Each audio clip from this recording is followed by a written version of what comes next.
Salut à tous, je suis ravie de vous retrouver. Aujourd'hui, on est dimanche soir, il fait nuit, mais qu'à cela ne tienne, je viens de finir ma palle pour le Cold Winter Challenge. Voilà, c'est pour ça que je ressemble à moitié à rien parce qu'on est dimanche soir, donc je reviens pas du boulot ou quoi que ce soit, mais c'est pas grave, vous allez faire avec. Et de toutes les manières, vous n'êtes pas là pour ça, vous êtes là pour entendre parler du Cold Winter Challenge. Je vous mets évidemment en barre d'infos la vidéo de l'enluminé qui a repris le Cold Winter Challenge après Margot Liseuse. Je vous mets le lien de la vidéo où elle vous présente le challenge, les différents menus, etc.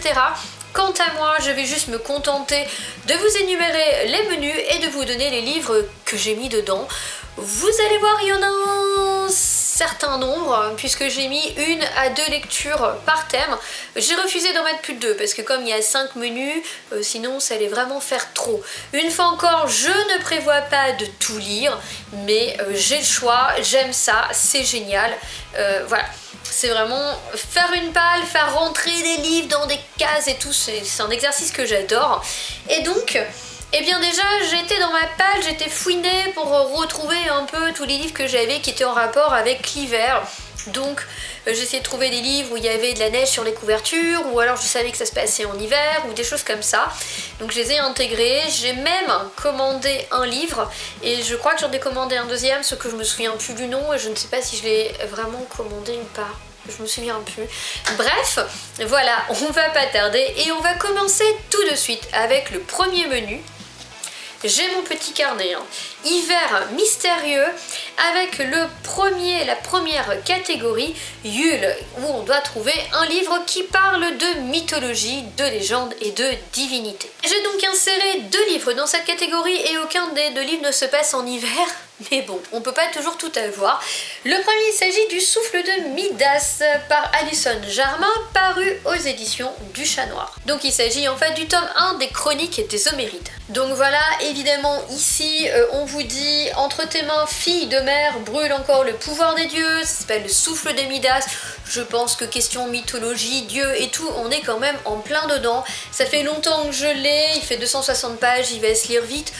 Donc voilà, c'était vraiment l'occasion de le mettre ici, même s'il ne se passe pas en plein hiver, je n'ai pas résisté. Ensuite, j'ai aussi mis Les Aînés, le tome 1 des cycles corrompus par Serenia Howell, paru chez Plume Blanche Édition.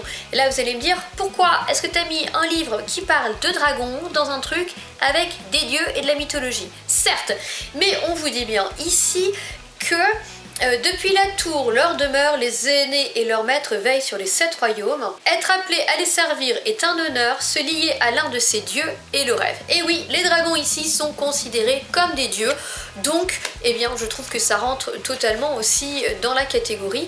On vous dit, il en existe toutefois un pour lequel personne ne nourrit la moindre ambition, Azeroth, l'incarnation de la mort, qui entraîne l'esprit de ses maîtres l'un après l'autre vers les ténèbres et nourrit leur âme du sang de la guerre. Voilà, je trouve qu'il a l'air super bien, par contre, il fait quand même 600 pages. Donc c'est vrai que pour un challenge, des fois, c'est un petit peu chiant parce que quand vous avez 3 mois pour tout lire, ça dépend de mon rythme de lecture. Novembre, il est très bon, mais si j'en suis à 5 par mois, bon, faut pas que je reste le mois dessus. Mais franchement, voilà, il est trop beau, il est magnifique. Les dragons sont considérés comme des dieux, donc moi je dis ça rentre et puis c'est tout. Après, vous avez la catégorie Reine des Neiges où on va évidemment parler du femme de pouvoir, on va parler de féminisme, de sorcières, etc. Et donc, eh bien, moi je me suis plutôt accrochée au mot femme de pouvoir et j'ai sorti le premier tome des Messagers des Vents. Et non, je ne l'ai pas encore lu, je n'ai jamais lu cette série qui est pourtant très vieille, par Clélie Avitt aux éditions MSK. C'est de la fantasy young adulte, je ne me souviens plus exactement dans quoi on parle, mais je crois que la jeune fille a des cheveux bleus, elle doit être l'objet d'une prophétie ou je ne sais pas quoi. Bref, il y a de la magie, hein, si je dis pas de bêtises. Le jeune messager des vents, voilà, sa communauté est menacée par une prophétie et seule une jeune femme bien particulière pourra la sauver. Voilà. Je n'en sais pas plus, mais bon, voilà, en tout cas, on est dans une héroïne forte. C'est un roman que je veux lire depuis des années, mais vraiment, c'est très. Je crois que je l'ai acheté à sa sortie pour vous donner une idée. Il est sorti. Je vais pleurer là. En 2015. Donc voilà, je me suis dit que si je le mettais dans un challenge, peut-être que je le sortirais. Donc c'est le seul roman que j'ai mis pour cette catégorie. Et donc après, la dernière catégorie du premier menu est New Year, New Me, où on va parler métamorphose, transformation, évolution. Et là, vous allez voir, j'ai enfin sorti un livre où on retrouve le thème de l'hiver. Regardez la couverture, il s'agit du tome 2 de The Effigies. Et en effet, si vous regardez, vous avez bien l'hiver très présent derrière. Je suppose donc qu'on va avoir au moins une partie du livre qui va se passer dans le froid. Donc ce deuxième tome s'appelle L'Assaut des Ombres, il est écrit par Sarah Rowley et il est à paraître chez Lumen. Ici en fait on va rencontrer les Effigies qui sont 4 filles qui ont 4 pouvoirs et qui sont finalement le dernier rempart contre les ténèbres. Et on va suivre dans ce tome Maya Finlay et je l'ai mis pour le côté évolution. On vous met l'ancienne Maya Finlay, adolescente timide et ordinaire, appartient désormais au passé. La nouvelle Effigie du feu, elle ne peut plus reculer, Donc on voit que le personnage évolue. C'était une jeune fille timide, etc. Elle se retrouve avec des pouvoirs, elle va devoir évoluer pour pouvoir se battre. Donc voilà, je trouve que ça rentrait là aussi très bien dans la catégorie évolution et pas métamorphose. Parce qu'en effet, il y a plusieurs sous-menus, la catégorie qui sont un petit peu en commun avec le Pumpkin, mais j'ai décidé de sortir d'autres livres, déjà parce que c'est plus drôle, et puis aussi parce que si j'ai pas lu les autres tout de suite, c'est peut-être qu'ils allaient pas me faire forcément envie, donc voilà, j'ai préféré sortir d'autres choses, essayer de sortir des choses qui étaient dans ma palle depuis un moment, mais surtout en rapport avec le froid quand j'en avais. On va passer ensuite au deuxième menu, Hiver obscur. La première sous-catégorie, Fantômes des Noëls passés. Donc là, vous pouvez soit jouer sur le mot fantôme avec des livres qui parlent de fantômes, de revenants, etc. ou sur le mot passé avec voyage temporel, jeu avec les époques, machin. J'avais hésité à mettre Les Arcanes du Temps de Lionel Berra, mais en fait j'ai mis un livre qui là aussi est en total rapport avec l'hiver, puisqu'il s'agit de Spiridon, la prisonnière du Kremlin. C'est un tome 2 écrit par Camille von Rosenschild aux éditions Don Quichotte. Je vous le mets dans le mille, il y a de la neige sur la couverture et pour être honnête ça se passe à Moscou. Donc en fait ici on est à Moscou. J'ai beaucoup aimé dans le premier tome en fait cet univers de froid et tout, c'est vraiment à lire l'hiver ce roman. Et on a Victor, il a 18 ans et en fait il va comprendre qu'il a le don de parler, voire même de réveiller les morts, et il est suivi par 5 Spiridons qui sont des fantômes. Et en fait si vous voulez il a ces espèces de 5 revenants qui le suivent partout, mais il va être pourchassé par ses dons, etc. Donc là on a toute une épopée aux confins de la Russie dans le froid avec des fantômes. Je pense qu'on peut pas mieux faire pour le Cold Winter Challenge. Deuxième catégorie, frissonner sous un plaid, où on va parler horreur, thriller, épouvante, suspense. Donc là aussi je ne suis pas peu fière de moi. Qu'est-ce qu'il faut pas entendre. J'ai sorti Snowblind de Christopher Golden chez Brajlon.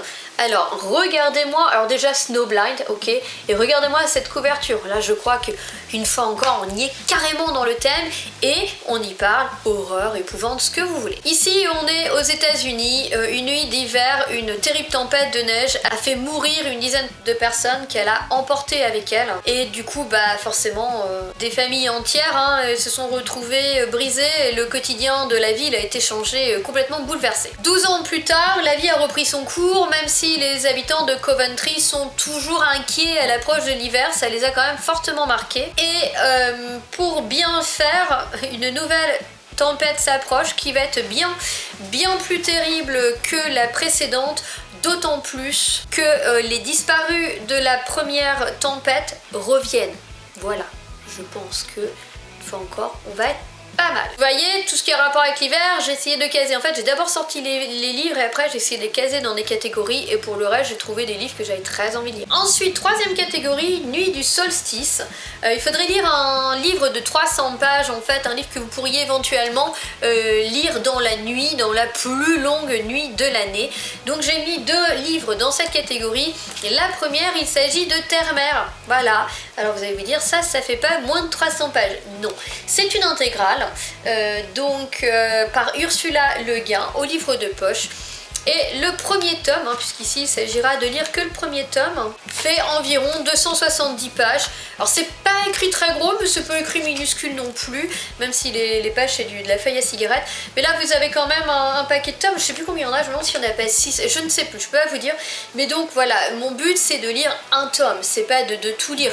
Donc même si c'est une bricasse, oui je le casse dans les moins de 300 pages. Et ensuite, parce que je l'ai retrouvé en rangeant ma palle, parce que en fait voilà, j'ai profité cette semaine, enfin le week-end dernier et aujourd'hui, puis ce week-end là un peu. Enfin hier je bossais mais vendredi et aujourd'hui pour ranger ma palle et je l'ai retriée. En fait moi je range tous mes tomes uniques ensemble, toutes mes suites de séries ensemble, tous mes débuts de saga ensemble et après à l'intérieur là j'ai vraiment classé par thème les dystopies ensemble, la fantasy ensemble, enfin bon, bref vous voyez je me suis amusée quoi, il n'y a pas d'autre mot. Et du coup j'ai retrouvé des livres que j'avais depuis un moment que j'avais un peu oublié, notamment celui-là, L'écrin de l'âme, le cœur doit être libéré. Non, le cœur doit être brisé, je vais pas y arriver. C'est un tome 1, écrit par Blue Indigo. Voilà, c'est un roman que j'avais acheté il y a un moment et du coup, combien il y a de pages? 220. C'est un court roman où en fait on va suivre le destin d'un chuchoteur, donc un chuchoteur à l'oreille des chevaux, une personne qui élève les chevaux en principe de l'éthologie. Et il faut savoir que je suis passionnée de chevaux, que je les élève, qu'on en a plusieurs avec mon père, et que l'éthologie c'est un truc que j'étudie depuis que j'ai quoi, 12-14 ans, et depuis que j'ai découvert ce que c'était en fait. Et ça m'avait beaucoup intriguée, et en fait, si vous voulez, c'est un roman, et le chuchoteur va avoir sa vie brisée quand sa femme va décéder. Et c'est un cheval qui va l'aider à guérir et à reprendre un petit peu goût à la vie. Donc voilà, c'est vrai que quand je l'ai retrouvé, je savais qu'il y avait une catégorie du Cold Winter avec un livre court et je savais qu'il y en avait une avec les animaux. Donc je me suis dit sors-le, ça fait 2 catégories possibles.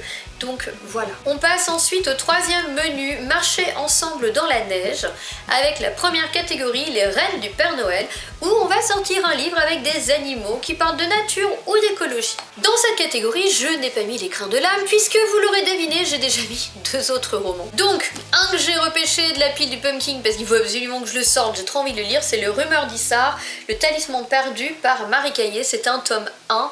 Et en fait, ici on est au royaume d'Issar, la magie habite tous les hommes, mais parfois elle en choisit un. Le pouvoir dont il dispose alors est si puissant qu'il s'incarne en un animal mystique qui dépend de son signe de naissance. Ces 2 êtres, liés à tout jamais, ont pour mission de protéger les puissants de ce monde. Et Jan, 16 ans, est l'un de ses élus. Le problème c'est que son animal, loin d'être redoutable, est minuscule et possède un caractère épouvantable. Ils ont bien du mal à cohabiter dans leur boutique de tapis volants, etc. etc. Ça a l'air génial. J'ai ensuite mis encore une intégrale, donc je lis que le premier tome, on est d'accord, vous allez voir j'ai sorti plein d'intégrales. Là on revient dans les paysages enneigés, c'est encore plus flagrant sur le tome 2 mais ça se passe dans le grand froid, avec le cycle des loups, la Moira, donc c'est une intégrale par Henry Lovenbruck, et après la Moira vous avez Gallica je crois. Et ici, en effet, je sais que, voilà, on suit Aléa, elle dérobe une bague qui lui confère des pouvoirs étranges, etc. Serait-elle destinée à devenir l'élu des druides? Enfin, je ne sais pas exactement de quoi ça parle, hein. Ça a l'air d'être une sacrée épopée. Il y a je pense au moins trois romans. Le premier s'appelle La Louve et l'enfant, et de ce que j'ai compris, Henry Lovenbruck connaît énormément les loups, les adore et a beaucoup lu à leur sujet, donc je pense que ça peut être intéressant et je pense que les loups risquent d'être très présents. C'est pour ça que je les ai placés dans cette catégorie sur les animaux. Je ne peux pas être super précise sur le résumé parce que pour être tout à fait honnête, ça reste quand même assez flou, donc je vous lirai le tome 1 et je pourrai vous en parler bien mieux. La catégorie suivante, il s'agit de Aurore boréale, où on va suivre une aventure, un périple ou un voyage. J'ai quand même mis 2 romans là-dedans, et 2 romans qui encore ont des couvertures hivernales, et 2 romans qui sont de la fantasy fantastique, mais les personnages bougent pas mal.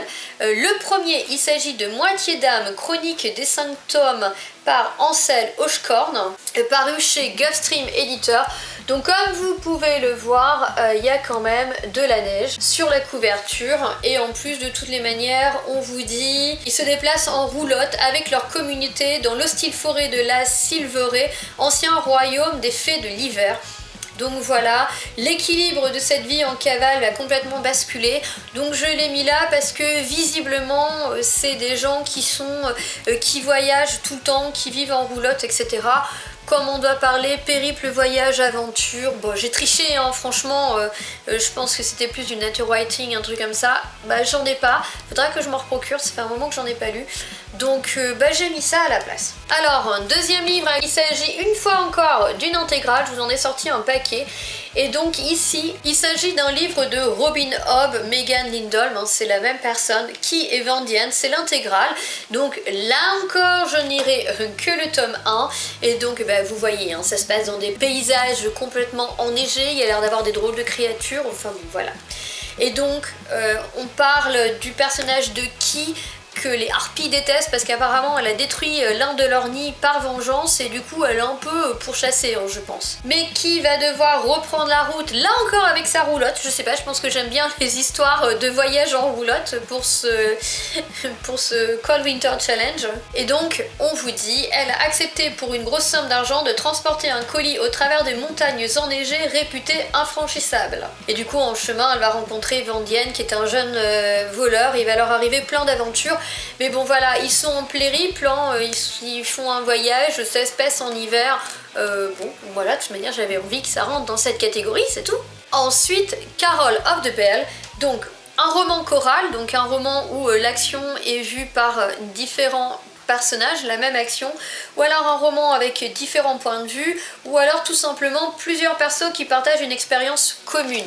Donc, plusieurs points de vue, j'ai sorti La ville sans vent. Pourquoi? Eh ben regardez, vous avez là aussi de la neige sur la couverture. Quand je vous dis j'ai tout sorti avec la neige. Je suis contente, je croyais que j'en trouverais aucun et en fait j'en ai quand même trouvé plusieurs ou qui se passaient dans le froid. Donc La ville sans vent, c'est un tome 1, la série se finit en 2 tomes et c'est par Éléonore de Villepoix et c'est chez Hachette, ouais c'est ça. Donc en fait ici on va suivre 2 personnages, donc on a des points de vue multiples. Le premier point de vue c'est Lastianax, c'est un personnage, un mage qui vient de finir sa formation et je crois que c'est son mentor qui se fait assassiner et du coup il va se retrouver propulsé au plus haut rang de Hyperborée. Du coup lui il a un chemin plutôt...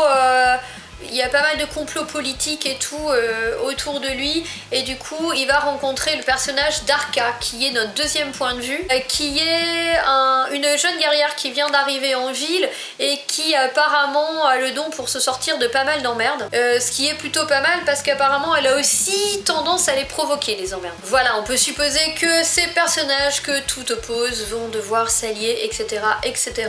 Apparemment c'est génial, j'ai hâte de le lire et là encore je pense qu'il rentre superbement bien dans le Cold Winter. C'est vrai que quand je l'ai acheté, que j'ai vu la couverture, je l'avais réservé exprès pour le Cold Winter. Enfin, j'ai sorti un roman, ou plutôt une série chorale, puisque j'ai sorti un tome de U4, Stéphane, par Vincent Villeminot, qui était écrit en commun avec les éditions Siro-Sénatan. Donc là, en effet, vous avez toute une histoire, et c'est... Le roman en lui-même n'est pas choral, puisque là vous suivez Stéphane, mais la série, il y a 4 personnages qui vont vivre finalement la même chose, enfin ils vont pas vivre la même chose, mais ils vont vivre au même moment, et chacun va raconter son histoire, et du coup, ben, je pense que, voilà, ça... On peut la qualifier de série chorale, en tout cas point de vue multiple, ce que vous voulez. Et surtout, ce que je voyais, eh bien, au niveau des dates, 11 décembre, 29 novembre, voilà, là plus loin vous avez 24 décembre. Bon, vous voyez, ça se passe vraiment en décembre, donc je pense que ça c'est un... Voilà, si je sors pas en décembre, quand est-ce que je vais le sortir? Donc marchons ensemble dans la neige, c'est quand même, j'en ai quand même sorti pas mal. Et donc eh bien après le 4e menu, il s'agit de Magie de Noël, Under the Mistletoe, qui signifie sous le gui, où on doit lire une romance de Noël ou un feel good qui se passe à Noël, pendant l'Avent ou le jour de l'an. Alors autant vous dire, j'ai cherché, j'en ai pas. Voilà. Là cette année j'ai pas trouvé, je pense que j'ai vraiment fini d'écumer mes romans qui se passaient à Noël, c'est terminé. Donc j'ai triché. J'ai choisi un roman qui se passe en effet pendant cette période-là. D'ailleurs vous avez même un chapitre qui est au 24 décembre et un chapitre au 31 décembre. Je crois que j'avais déjà fait le coup l'an dernier. J'ai sorti La 25e heure par Feldrick Riva et paru aux éditions de L'Homme sans nom. Donc au niveau voilà, on est bien au mois de décembre, il n'y a pas de soucis, 24, 31, tout ça, hein, on a tout. Sauf qu'à mon avis, on n'y parle pas du tout au Noël, mais c'est pas grave. J'ai triché, voilà, c'est tout. On est en décembre 1888, le tout Paris est un petit peu en train de s'interroger sur l'étrange tour qu'est en train de construire Gustave Eiffel pour l'exposition universelle. Et d'étranges rumeurs circulent dans la capitale, les morts parlent. Ici, on va rencontrer le préfet de police qui dit que il tourne en ridicule les plaisanteries de quelques coquins, mais en fait, il va lancer ses plus fins limiers sur cette étrange affaire. Et voilà, je ne me souviens plus de quoi ça parle. Je ne veux pas en savoir plus.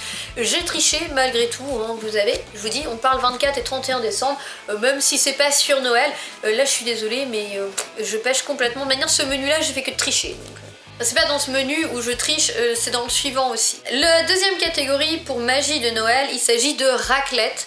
Quand j'ai lu ça, mais franchement j'avais trop envie de me bouffer une raclette, où on parle famille, amis, secrets, etc. J'ai sorti 2 livres. Le premier pour faire la relecture du tome 1 de Red Queen par Victoria Aveyard chez MSK. Parce que ça y est, le tome 4 est dans ma palle.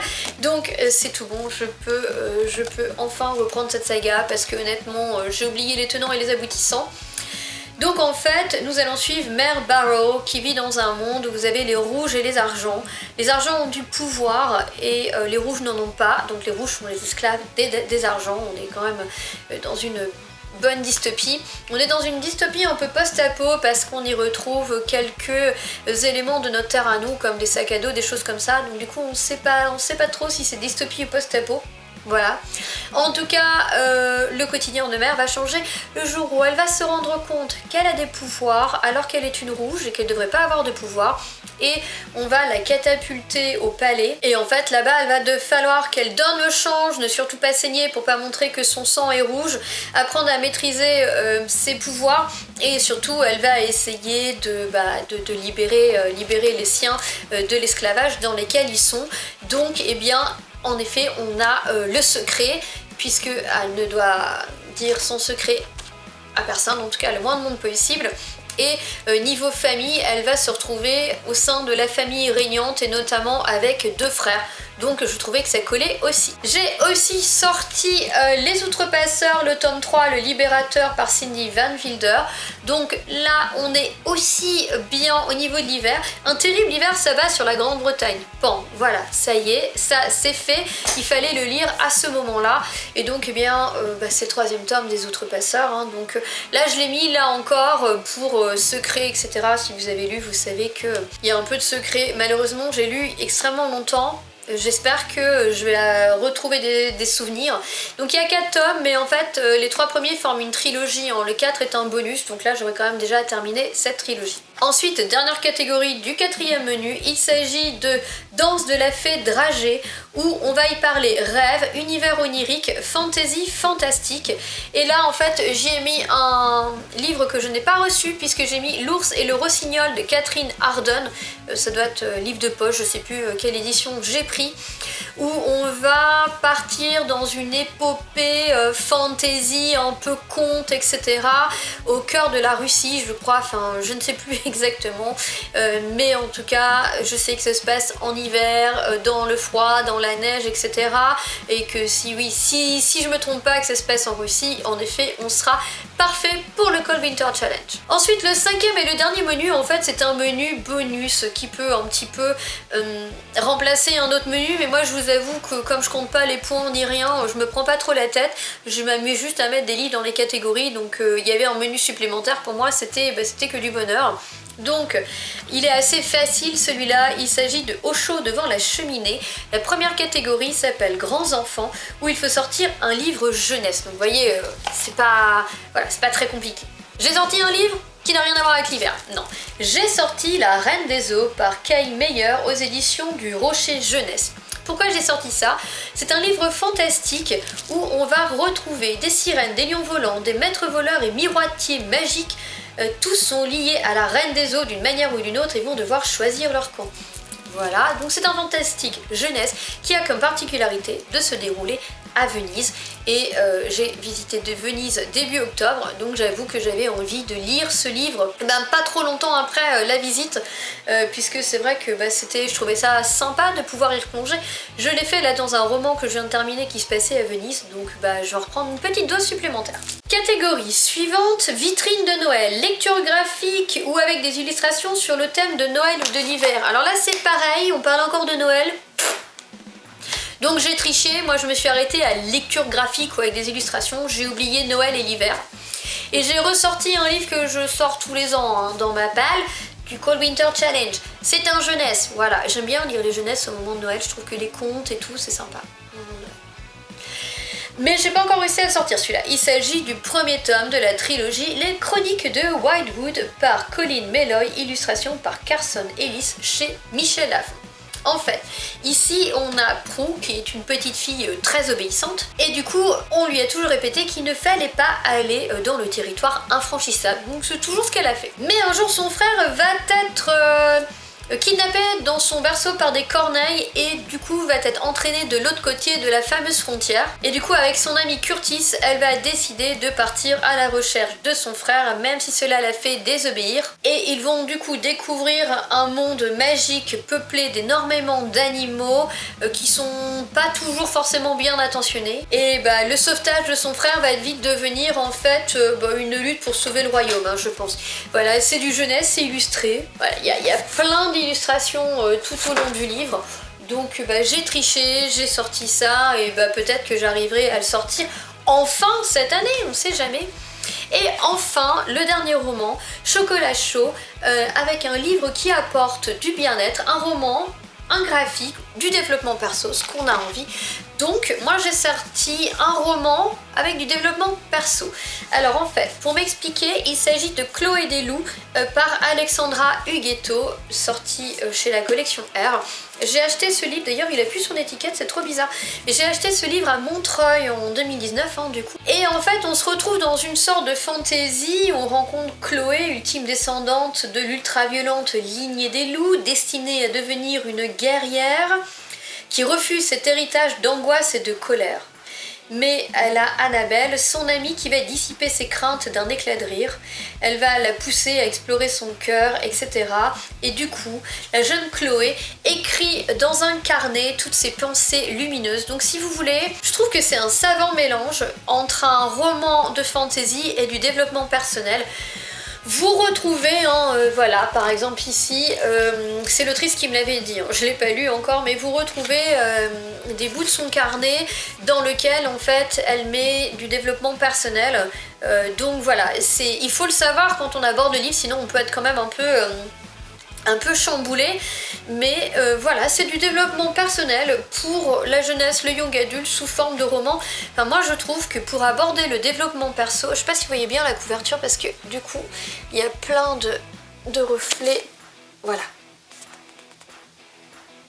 Je trouve que pour aborder le développement perso quand vous êtes jeune, franchement, ça peut être bien, donc à lire. Et c'est vrai que quand j'ai vu qu'il y avait ce menu, avec le développement perso, mais direct j'ai pensé à ce roman, j'aurais pu mettre un Laurent Gounel et tout, mais non, je voulais vraiment partir là-dessus, le lire, le découvrir, parce que ça va faire un an que je l'ai acheté, donc voilà. Écoutez les amis, j'en ai terminé avec ma palle du Cold Winter Challenge, j'espère que ça vous a donné des idées.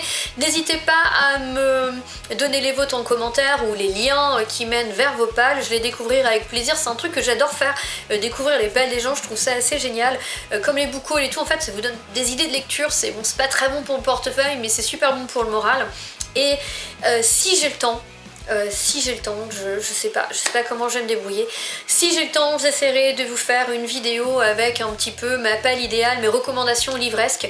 Donc vous reprendre les menus du challenge et vous prendre des livres que j'ai lus et adorés et qui pour moi rentreraient super bien dans les catégories. Je vais peut-être pas tout remplir, mais au moins j'essaierai. Je vous promets pas d'avoir le temps parce que j'aurai une semaine chargée, mais je vais faire de mon mieux. En tout cas, à toutes et à tous, je vous souhaite une excellente journée, un très bon challenge du Cold Winter Challenge si vous le faites, et si vous le faites pas, je vous souhaite quand même d'excellentes lectures et je vous souhaite une très bonne journée. Ciao, bye.